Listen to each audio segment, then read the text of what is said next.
আজকে যদি আমাকে হত্যা করা হয়, যে কোনো মুহূর্তে করা হতে পারে, আমি আমার বন্ধুদেরকে ইনকিলাব কালচারাল সেন্টারে সেদিনকে আমরা সবাই বসে বলেছি যে আল্লাহ যদি আমাকে আগে নিয়ে যায় তারপর তোমাদের করণীয় কি। আমি আমার পরিবার এবং আমার ভাই বন্ধুদেরকে ডেকে বলেছি যে আল্লাহ আমাকে নিয়ে গেলে করণীয় কি হবে। বরং আমি আমার পরিবারকে বলেছি যে আমার সন্তানের এখন বয়স 7 মাস, আল্লাহ আমাকে নিয়ে গেলে ওকে যেন ওভাবে প্রস্তুত করা হয় যে এই দখলদারিত্বের বিরুদ্ধে লড়তে হবে। আল্লাহ ওকে যদি বড় করে ওর সন্তান দখলদারিত্বের বিরুদ্ধে লড়বে, এই স্পিরিট যেন ওকে দেওয়া হয়, এটা আমি আমার পরিবারকে বলেছি। সুতরাং ভবিষ্যতের বাংলাদেশের যে দখলদারিত্বের বিরুদ্ধে লড়াই, এটা তীব্রতর হবে। আমাদের গণ অভ্যুত্থানের পরে বিপ্লব হওয়ার কথা ছিল, হয় নাই, ছাইচাপা আগুন হয়ে আছে। সুতরাং আমরা যদি সেই আগুনের মধ্য দিয়ে নতুন ইনসাফের রাষ্ট্র তৈরি করতে না পারি, তাহলে দুটো কাজ হবে। ওই আগুন আমাদেরকে পুড়িয়ে দিবে, মানে বাংলাদেশ, এই জমিন, এখানকার স্বাধীনতা, সার্বভৌমত্ব সবকিছু পুড়িয়ে দিবে। সিপাহী বিপ্লবের পর আমাদেরকে যেরকম ধ্বংস করে ফেলা হয়েছিল, হয়তো সেই পরিণতি হবে।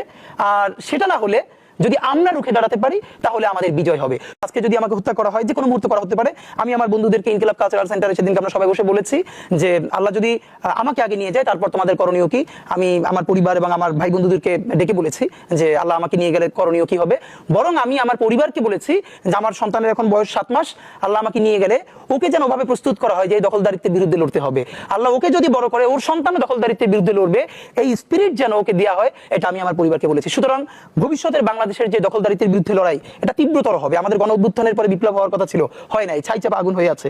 সুতরাং আমরা যদি সেই আগুনের মধ্য দিয়ে নতুন ইনসাফের রাষ্ট্র তৈরি করতে না পারি, তাহলে দুটো কাজ হবে। ওই আগুন আমাদেরকে পুড়িয়ে দিবে, মানে বাংলাদেশ, এই জমিন, এখানকার স্বাধীনতা, সার্বভৌমত্ব সবকিছু পুড়িয়ে দিবে।